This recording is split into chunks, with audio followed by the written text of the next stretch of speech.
बिस्मिल्लाहिर्रहमानिर्रहीम, अस्सलाम वालेकुम रहमतुल्लाहि व बरकातहू। मेरा नाम अहमद अकील है, आप देख रहे हैं प्रॉपर्टी टीवी। बहरिया टाउन रावलपिंडी, आज से समझ लीजिए 20-25 साल पहले जो इसकी शेप थी या हालत थी या जिस तरह से ये प्रोजेक्ट था, वो किसी के वहमो गुमान में भी नहीं था कि आज का जो बहरिया टाउन है वो इस तरह से डेवलप हो जाएगा।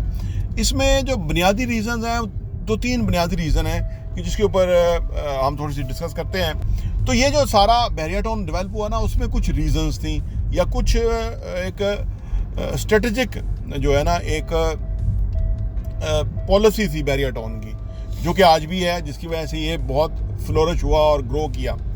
देखिए, जिस तरह पाकिस्तान है ना, अब हमारे जाके 1 अरब डॉलर मांगते फिरते हैं। इस तरह कौन देगा 1 अरब डॉलर? कोई किसी को मांगने वाले को कोई नहीं देता। आपको कोई तरकीब करनी होती है कि जिसकी वजह से लोग पैसा लेके आ जाए। जैसे कि आप कोई इन्वेस्टमेंट अपॉर्चुनिटी क्रिएट करें, पहले तो अमन अमान कायम करें, जैसे बहरिया टाउन ने किया। यहाँ पे लोगों को सिक्योरिटी दी कि भाई आपके बिजली नहीं जाएगी, ठीक है ना, चोरी नहीं होगी। होती हैं, थोड़ी बहुत हो जाती हैं, लेकिन गेटेड कम्युनिटी है, बंदे खड़े हुए हैं, चेक करते हैं, एक सर्टन SOPs है। फिर लोगों को आके आप पैसा लेके आए, आप पैसा जहाँ इन्वेस्ट करेंगे ना, वो बहरिया की जिम्मेदारी है, वो आपका पैसा महफूज है, वो कोई कब्जा नहीं कर सकता आपके प्लॉट के ऊपर। ये बहुत बड़ी श्योरिटी और गारंटी कि जिसकी वजह से लोग पैसा लेके आए। उन्होंने सोचा कि यार पाकिस्तान में, और ख़ास तौर पे ओवरसीज़ ने, उन्होंने सोचा यार पाकिस्तान में तो हर जगह कब्जे होते हैं, बहरिया टाउन में कब्जा नहीं होता।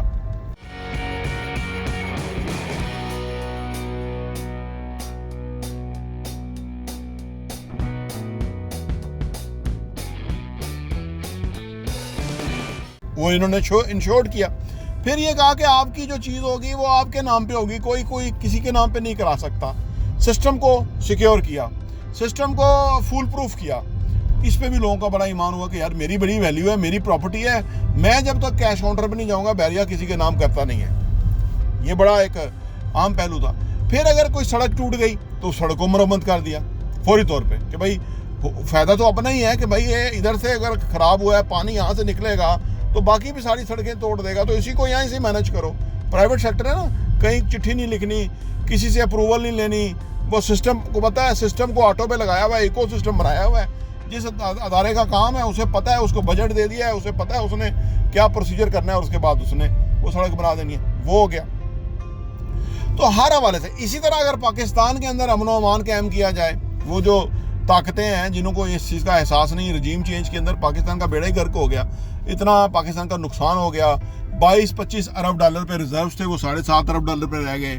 यानी लोगों का कारोबार कहाँ से कहाँ नीचे चला गया, महंगाई अरूज पकड़ गई है जी। इस तरह के और बेशुमार जो ये रजीम चेंज ऑपरेशन के बाद हुए, जो फ़ायदा बस चंद सियासतदानों को हुआ, बाकी पूरी आवाम को नुकसान हुआ।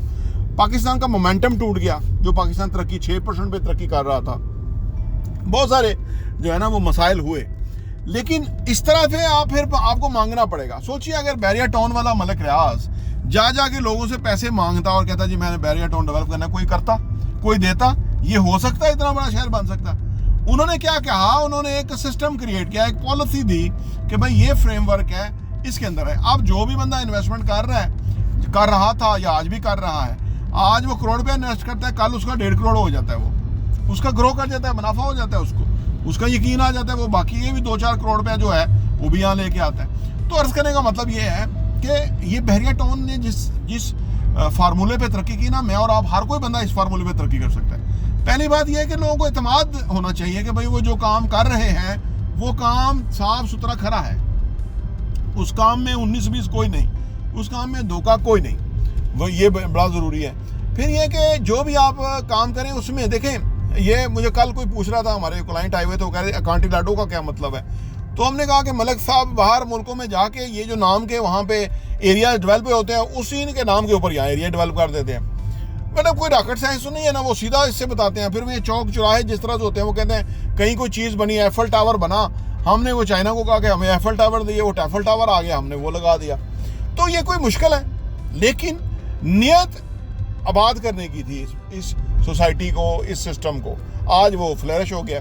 आज माशाल्लाह से लाखों लोगों का जो रोज़गार बहरिया टाउन के साथ जुड़ा हुआ है, कारोबार उनका है, सप्लाईज वाले से लेके हर चीज़ तक, स्टील, सरिया, ये तो बड़ी बड़ी आइटम है।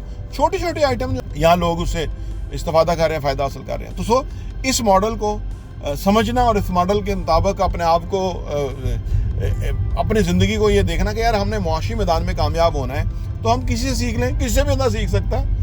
जो एक बहुत ही मशहूर जो वॉरियर था वो हार रहा था, नाकाम हो रहा था, बार बार नाकाम हो रहा था। एक दिन वो बैठा हुआ था अपने खैमे में, एक चूंटी थी कि जो बार बार चढ़ती थी और गिरती थी, 4 बार चढ़ती थी गिरती थी। वहाँ से उसने सीख ले ली, सबक ले लिया। उसने कहा मैं इंसान हूँ और मैं हार रहा हूँ और मैं परेशान हो रहा हूँ और दोबारा कोशिश नहीं कर रहा। ये चूंटी है, ये बार बार कोशिश कर रही है और ये फाइनली फिर उसने ये सोच के दोबारा हमला किया पूरी स्ट्रेंथ के साथ। तो वो वॉरियर जो है वो अपने अज़ाइम में कामयाब होगा, वो फतह कर लिया उसने।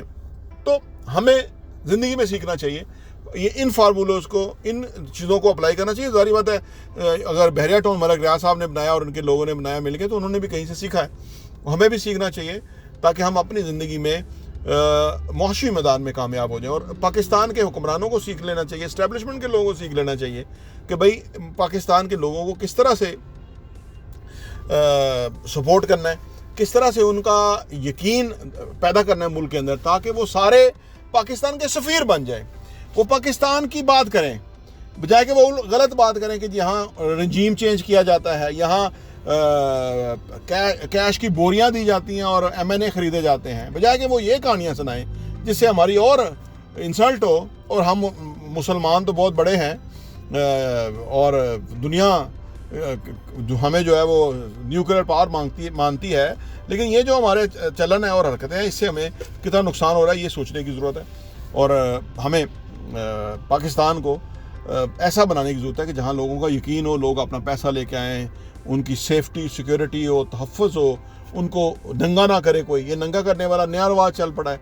वो एक साहब हैं जिनको शौक़ है नंगा करने का लोगों को, तो वो नंगा तो लोगों कर रहे हैं लेकिन नंगा उल्टा वो उनका अदारा हो रहा है। ये तो लोगों को बच्चे को पता लग रहा है। तो ये एक और तरह की चीज़ें हैं चंद नासर ने फैला दी हैं मुल्क के अंदर।